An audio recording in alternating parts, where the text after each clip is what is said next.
Waterfall, the CCW podcast. Hello, this is Waterfall, the water saving podcast. I'm Mike and I'm here with Karen. Hi, Karen. Hello, Mike. Karen, I forgot to say, Karen the Guru. I think people are getting a bit tired of that by now. No, you're getting tired of it. Everyone loves it, especially Canadians, but more on that later. Karen, surely this is a highlight of your week. It's up there with some of them. Up there with some of them. Well, there's a loaded comment. So it's great to have you, Karen, but we've got a rival today. We've got another guest on. More on that's coming up. This podcast, though, is all about looking at ways to reduce water use. And by doing that, we'll help save money, improve the environment, and help combat climate change. But there's another side to our water use. It's the water we get rid of. And that's the theme of today's episode. Watch what you flush. Yes, coming up, we'll be discussing what we get rid of down the sink and down the toilet. We'll see that by taking a bit more care of what we flush, we can save money and help both our local community and the environment. And those points aren't well known. The sewage and wastewater side of our water service is a bit of a forgotten service. Once we pull the plug, it's down in the sewers and out of sight, and for a lot of us, out of mind. Oh, absolutely right. And it's a really glamorous topic. And if this glamorous topic isn't enough to float your boat, then you are going to get excited about our guest. Steve Grebby is CCW's very own expert on all things sewer related. And he'll be popping in, or should we say plopping in, to tell us what we need to know about what we can and can't put down the toilets and sinks. So all this is very exciting because this is our first guest. Because, I don't think producer Tom really counts as a guest. He's more of a lurker.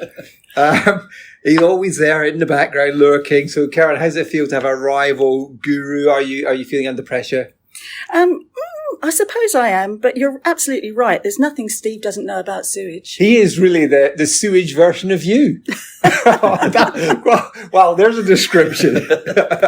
So before we dive into the sewers like a hyperactive rat, don't forget you can get in touch with the show. You can email us at podcast@ccwater.org.uk. And we do love hearing from you. We do write back to everyone who gets in touch. I particularly want to hear from our Canadian listeners because we know that for some reason, and quite unbelievably, we've made it into the top 100 Science and Nature podcasts in Canada. I mean, I have no clue how this has happened. But you know what? I've always loved Canada. I lived in Canada actually for a year, and I'm very fond of poutine, which is chips with gravy and cheese on top. That's not something you want to put down your sink. Definitely not. No. So anyway, Canada, we were building a fan base there, Karen. Any strong views on Canada? Well, I've never been there, but if our TNS budget will stretch to it, I'd love to go on a fact-finding mission.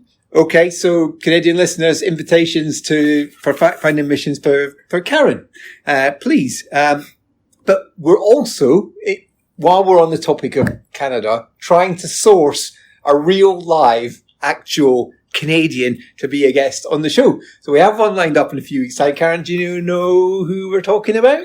I think I may do, but another guest, how exciting. I know, and a charismatic Canadian. I mean, who could top that? I know, Steve Grebby, who's coming up very, very soon.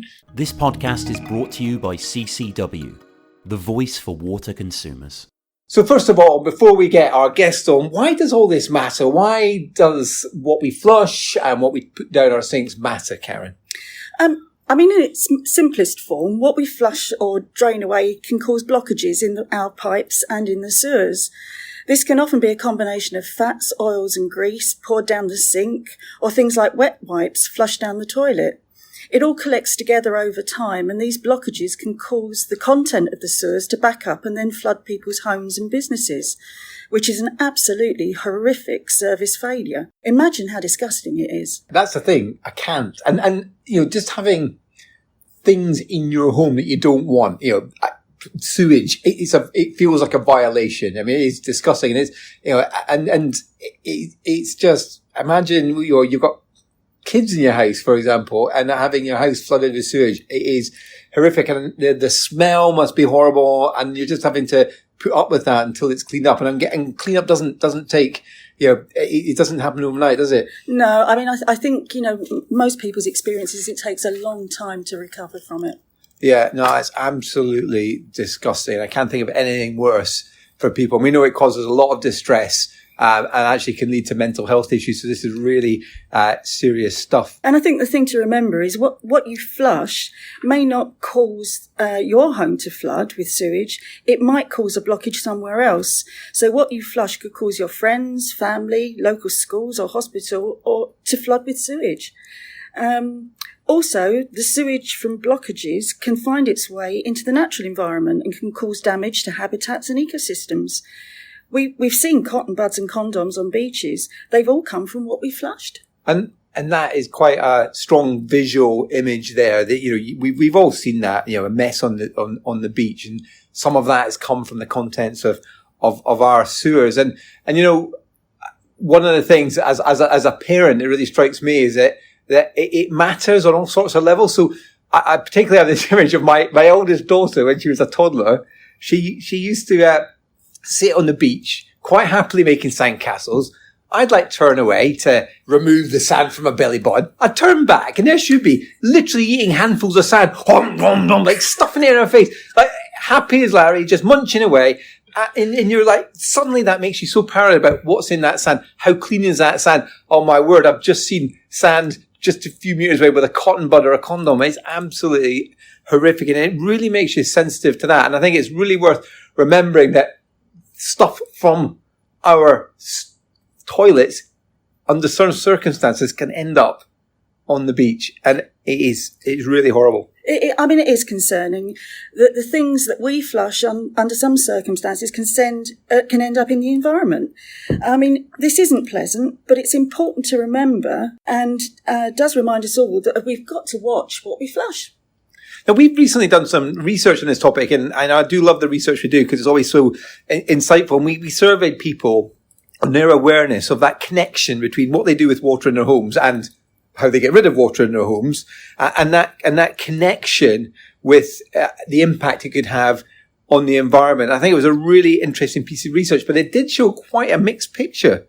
That's right. I mean, when we asked people about their basic understanding of, was there a connection with what they used at home and the wider environment, there was a fairly high level of recognition that it must have some impact.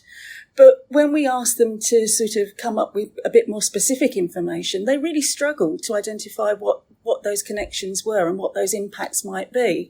It was slightly higher with what you flush down the loo, but people weren't thinking about the problems that fats, oils and grease can have when you rinse them down the sink. And I think you just hit the nail on the head earlier when you said that it could lead to your home flooding, but you could also be doing damage to other people's homes or people in your community, and that implication is so severe there but when the awareness is low, that's a really bad combo. So let's cut to the chase. What should we flush down the loo? Well, it's basically the three P's: paper, poo, and pee. So not to be mistaken for another different three P's: ponies, pickle, and plasters. No, definitely not. So when you say paper, it's going to be toilet paper, right? That's right. Toilet paper is designed to break down very quickly. As I say, that's a really important point to make. And what about sinks? What are the rules there? Well, again, I think with sinks, you want to avoid any fats, oils and grease, which can cause blockages or, again, damage the environment. And these fats, oils and greases, they're often what water sector nerds like to call fogs. Yes, that's right. It does make it quite easy to remember, although I'm a former meteorologist, so fog means something completely different. And you'd be hard-pressed to get some actual fog down the toilet. In fact, that would be impossible. But can you give fats, oils and greases, can you bring that to life? What's that mean? What's that look like? Well, it's the sort of thing, that's, the oil that's left in a frying pan, if you're doing a roast dinner, for example, it's the grease and the fat that's left in the bottom of the baking tray. It's very easy, to just think that you can tip everything down the sink. But you can't. CCW passionate about championing the best interests of everyone who uses water, now and in the future. Steve, it's a big moment. I'm going to welcome our first guest. It's Steve Grebby, CCW's expert. I don't know if this is an all-time low or an all-time high when the guest applauds himself. There's nobody else here. Steve, go back to yourself, mate. You told me that. You're our first guest. How do you feel about that? Delighted, honoured. What can I say? It doesn't make me a special guest. It does make you a special guest. You're special, Steve. I feel very special. Good. Look, we're talking about sinks and toilets, and I know you absolutely love it. You've been talking sinks, toilets, and poo almost all your career. I have, yes. There is a name for that. Sad. Well, the different name for that, which I think we can't really say on the podcast. Already, producer Tom's looking worried. He's sending me memos saying no more guests. But look, we've been talking about the 3 Ps for what you shouldn't be flushing down. Well, what you should flush down the loo, and fogs for sinks. But what should we do with the stuff that you shouldn't flush? So bin it. Bin it. Very simple. Bin it. Is it really the as only simple things as that go down the loo? Paper, pee and poo. Paper as in toilet paper, no other paper. 3 Ps. Paper, pee and poo go down the toilet. Everything else goes in the bin.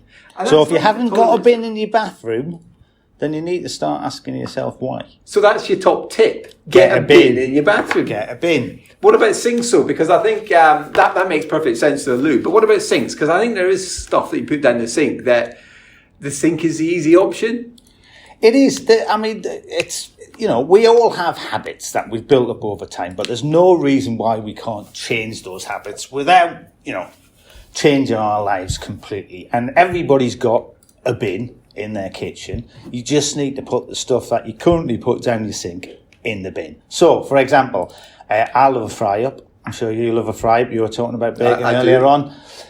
If you have a fry-up, you'll have some grease in the pan.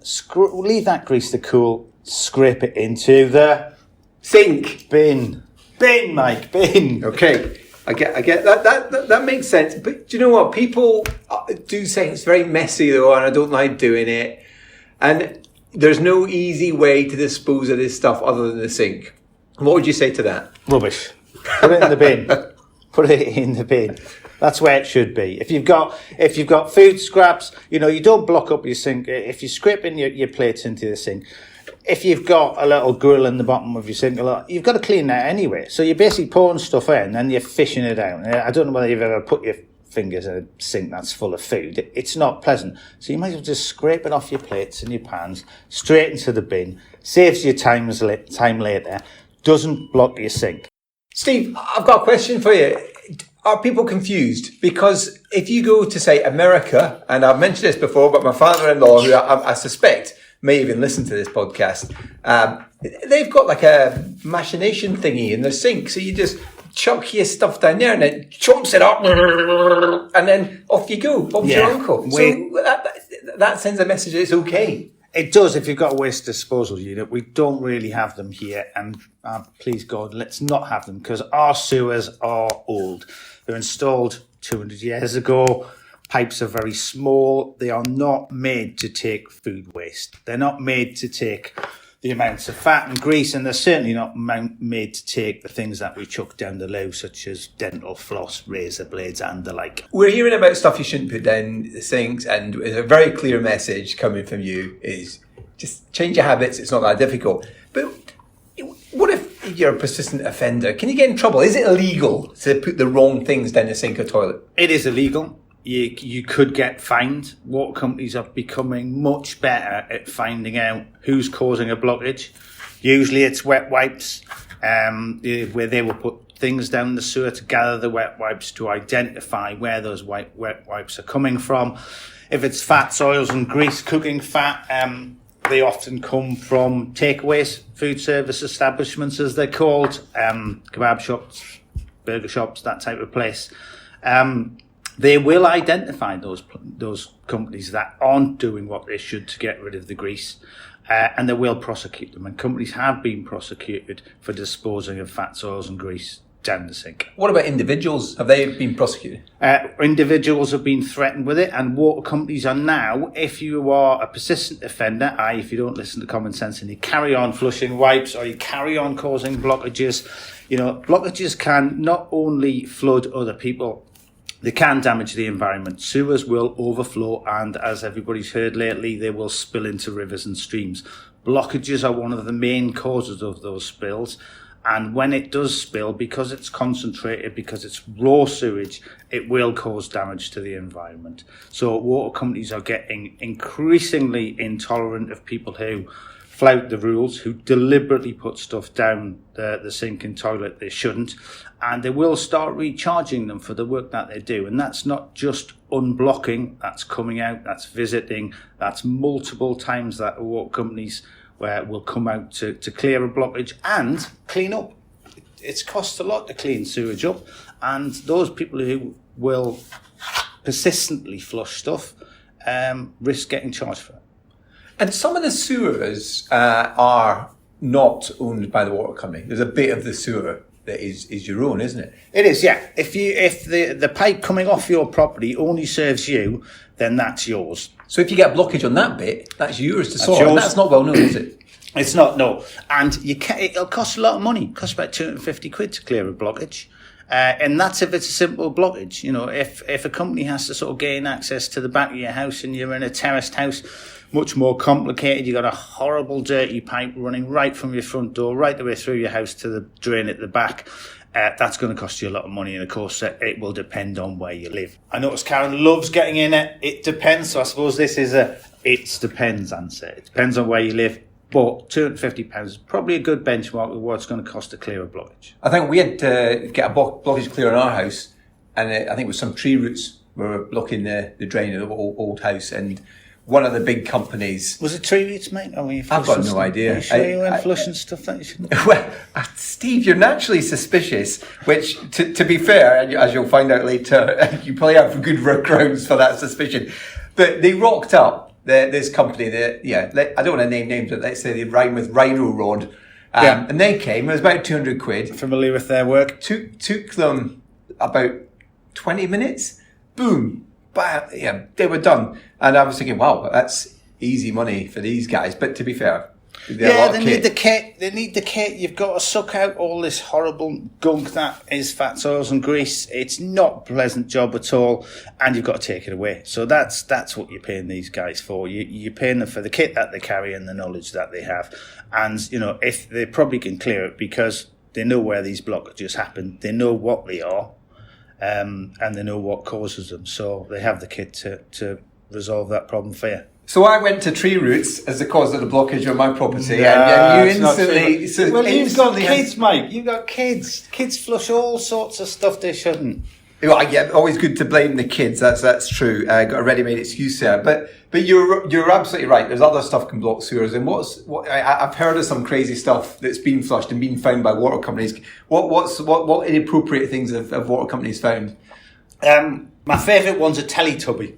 Because there's an actual one. Because I'm always not like Twinkie Winkie. Well, he's a bit too big to get down with. It's a little toy Teletubby, and there's a picture of it in the pipe, and it just looks like he's sort of holding up the pipe.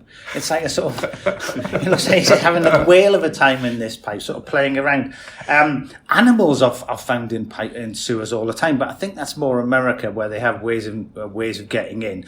But my favourite one in the UK is half a mini. Now, I don't know how half a mini got into a sewer. Where's the other half? I don't know. Who knows? I think they were dumping it. But this is obviously a very big sewer and not just a normal drain.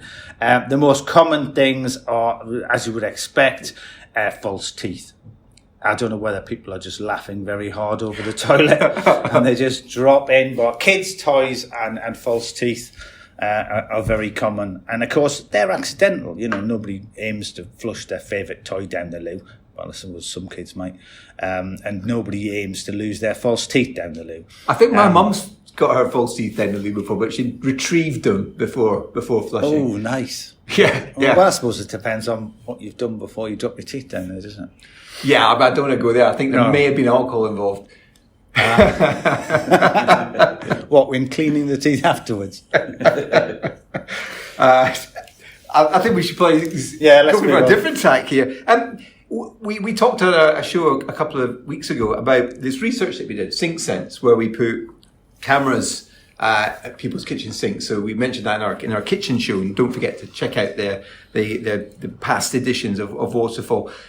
So we put cameras on people's kitchen sinks, and we got their permission, though, Mike. Yeah, we did. We did ask first, and we were very careful about what we captured. Well, we weren't just snooping, and I know, Steve, you've suggested in the past that we do the equivalent of Sinksense in the bathroom. Yes. It's been done. The only way, what Sinksense exposed is what, and forgive the pun, is that, or not exposed because we're very careful. What they exposed was what people think they do and what they actually do might be two different things. Now, we asked the people who participated in Sinksense, how they dealt with fats, oils, and grease. And one of the guys said, I'm very careful with fats, oils, and grease. I leave it to cool and I scrape it into the bin. And actually, we had him on camera, literally pouring the fat off a chicken. Oh, was this chicken man? Straight as the chicken blow. And bless him, for all his embarrassment, he still let us use the footage. He was still happy for us to use the footage because he was shocked as well. So, what people think they do and what they actually do in practice might be two different things because, when it comes to cooking, you might cut corners and be a bit lazy and not, leave it to cool for a bit and scrape it in the bin. You just want rid of it there because you're trying to clean your kitchen. So it takes a bit of thought and it takes a bit of time to sort of train your brain. But, it's a bit like turning off the tap when you're brushing your teeth. I think most people have got that now. Most people turn the tap off, or if they leave the tap running, you get that little thing in your head, I've left the tap running. And I think the same can be true of the behaviours we have in the kitchen. So this is the point you were making earlier, actually, about habits. And this is the point that we make in Waterfall quite a lot. It's about trying to change habits. It's not about making big sacrifices. It's just trying to do that retraining for habits. Now, if only we could get somebody on the show who sang a song about bad habits. Yeah, well, I think we're possibly overreaching. That beyond our budget. We're overreaching at the moment. And we got big plans for Waterfall. But one of the things on habits is that you've obviously got to be aware that there is an issue, right? And if you're not aware of an issue, why on earth would you expect someone to change habits? No. And one of the things that you've been doing, Steve, a lot is raising awareness on some of the products that shouldn't and things that shouldn't be flushed. And one of them is period products. And basically, you've been very straight talking when it comes to things like tampons. But how big is a problem is feminine hygiene products in terms of being flushed? I think period products are one of those things where you get why people flush them. They can be flushed, they disappear when you flush, but people don't know what happens further down the line. And of course, these period products, along with panty liners, the wrappers, particularly because you take the wrapper off and it just goes in the loo. So I get the convenience, but these things do cause blockages, as do all the other things we chuck down the loo. Toilet wipes that aren't flushable, don't have the fine flush mark, have plastic in so they don't break down. All of these things our sewers aren't designed to take. If you think period products, if you go back 100 years when the sewers were laid, we didn't have the period products we have now. We didn't have tampons. And these things do not break down. And they are quite bulky. And they have the potential to block somewhere. And it's not the one thing, it's the accumulation of the things that we flush that cause blockages. Fats, oils and grease will get together with them, cause a blockage, and will cause flooding. And I think once people understand that, the toilet is not a bin, that it only takes the 3 Ps, that they might not see the effect that they have on other people by flooding their homes or the environment, then we can make those changes. But you're right, lots of people aren't aware, but I think awareness of wet wipes is much higher than it was. We've all heard of fatbergs now. It'll only take time till we move on to products that people aren't aware of now, which is period products predominantly. So we need to make sure we keep talking about this. Not just period products, got condoms as well, don't forget. No, absolutely, because there is nothing worse than getting your house flooded by sewage. I mean, it is horrific.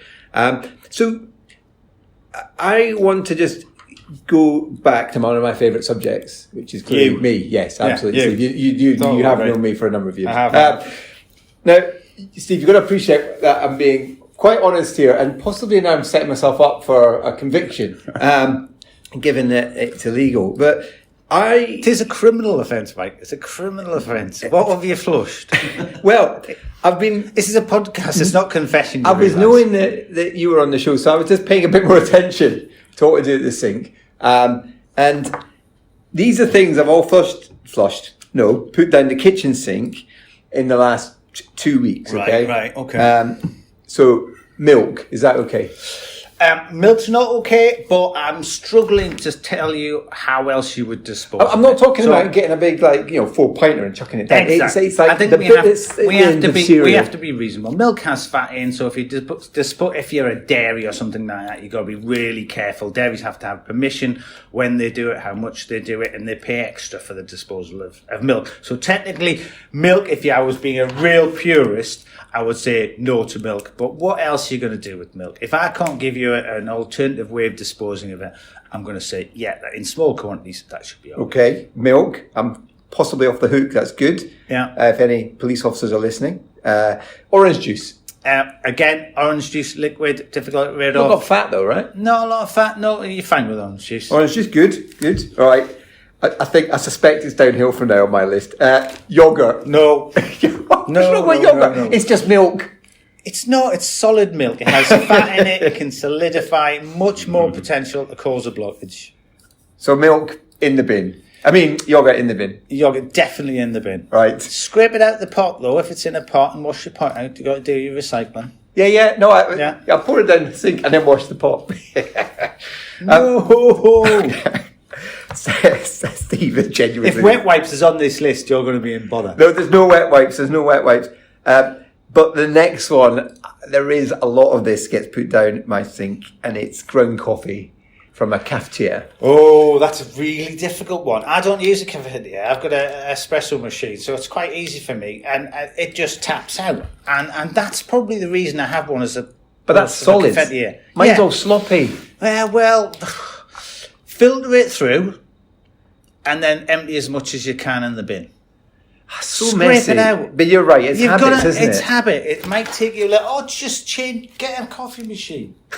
That's easier. Just buy an That's why expensive I coffee bought machine. it. I don't like that. They're a faff to clean, so why would I want one of those? Do you know, I did have a habit of composting, and then the compost bin got full. Just full, when it's like, okay, well, and in coffee went in there, yeah. How much coffee do you drink?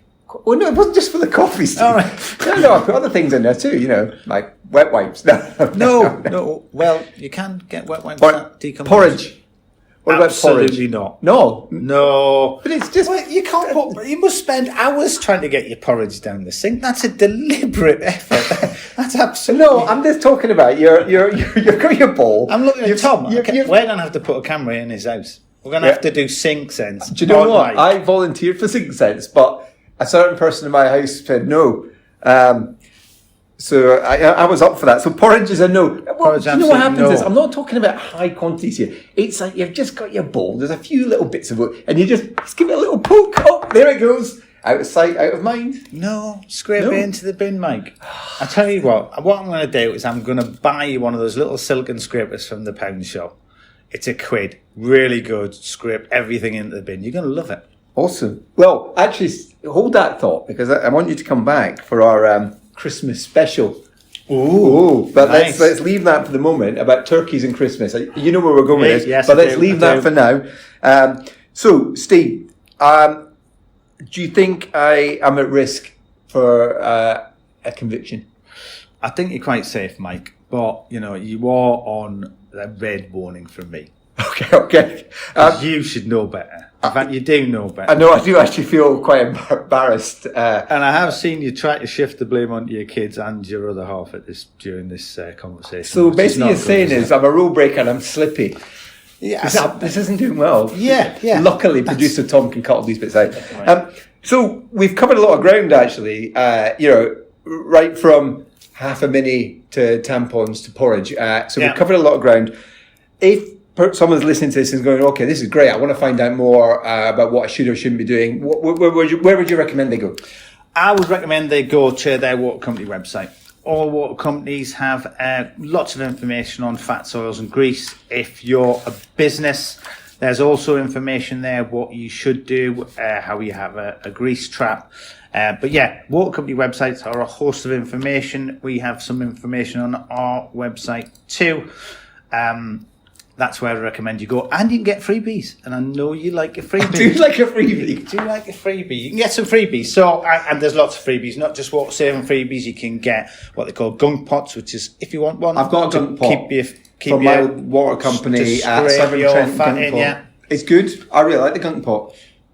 I'm not keen on the gunk pot. Why? It's just a faff again. I don't want cooking fat hanging around my kitchen. I just prefer, I'd scrape it into the bin. Straight, no middleman, no middle gunk pot. Straight in the bin. Okay. Where do you stand on making fat balls and then feeding them to the birds? No, you can't make a fat ball because most of the fat we have is animal fat. And you wouldn't feed birds fat from a chicken. It's not good for them. Well, I see plenty of birds pecking the carcasses of other dead birds. It's not. RSPB say it's not good to make fat balls from you. I like the fact you just trumped me there. You just got the RSPB card. Bosh, got you with a fact. Fine, I'll take that one on the chin. Got you with a fact from a charity. Right. Finally, Steve, what's your personal water use? We're asking all our guests this. You're our first, so you're setting the bar here. I actually know what it is, which lots of people think it's a bit sad because I actually have a little spreadsheet which I keep track of. It's sad you've got a spreadsheet. It is sad I've got a spreadsheet, but I would recommend everybody to get one because if you want to know what you use, if you don't record it and you don't take meter readings, you don't know what you've got. Shouldn't your water company, though, be making it easy for you to understand your usage, not you having to have a spreadsheet? Absolutely. Yeah, I think when we get smart meters and, everybody can get an indication of what they're using, that's where you can really make some changes. So I got a meter, moved into a house, didn't have a meter, got a meter 2 years ago. So I've been taking sort of roughly monthly readings ever since. So I started off on about 150 litres per day. That's quite a lot, so I made some changes to the items I have. I fitted a dual flush toilet. I'm down to about 110 personally, but I live with my daughter as well, so I suppose you divide that by 1.5, mate, which comes to about 73. That's decent, Steve. I'll give you that. That is decent. So just very quickly, let us know, do you do something special for that? Are you a proper water warrior, or what? What are you doing to achieve that? I suppose I am. I have over this summer. The drought has made me think about it. I definitely have shorter showers. I've been, I do your see if you can have a shower to a 3-minute song. That has cut down my usage because looking at what I used before the summer I would usually use more, fiddling up a paddling pool maybe, washing the car a bit more. I've used less this summer, and I think that's because it is more front of mind and I'm making a bit more of an effort to cut down on my showers. Well, so the great news is, Steve, you are top of the leaderboard then. Yay! And you're also bottom. Anyway, Steve, you've been... Nobody else? Not yet. So we're getting our next guest. Karen declared yours. Well, I didn't want to talk about a certain other co-host who may have quite a high personal water use. I know. She washes her hair. Well, let's not get into this right now. It feels, I'm going to pick this up with Karen in just a minute. Steve, it's been a pleasure. We're going to get you back on for our Christmas special. Hey. And any final tips for people? Bin it. I knew he was going to say. I knew it. Steve, give yourself a round of applause. Yay! So that was the legend that is Steve Grebby, and I'm really looking forward to him coming back on the show. We can't have Steve and Karen together in the same place because apparently having two gurus in the same place causes a rip in space and time, and then everything collapses in itself, and it's just a big mess. So, Karen, you were listening in though. What was the key message there for you from Steve? I think it's not one thing. I think there's been a bit of a theme emerging, and we've been saying throughout all the episodes of Waterfall that it's not about making a big sacrifice or doing something drastically different to reduce your water use or to change what you're flushing down the toilet or rinsing down the sink.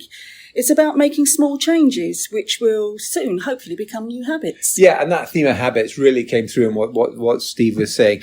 So that we're running out of time. Don't forget to feedback on anything you've heard. If you have some questions for the new guru, Steve, or anything else you've heard in the podcast, please do get in touch at podcast@ccwater.org.uk. So there's been loads in this episode.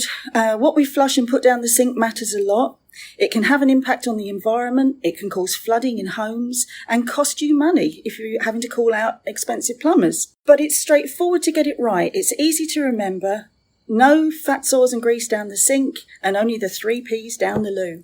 Fog and the 3 Ps. There you go. There's your takeout. I think that's all we've got time for today. I want to thank Steve Grebby, our guest for today, our first ever guest. And he's got a very good PCC. Sorry, his consumption of water was very impressive, Karen, so you should be feeling afraid. Anyway, it is goodbye from me, Mike. And it's goodbye from me.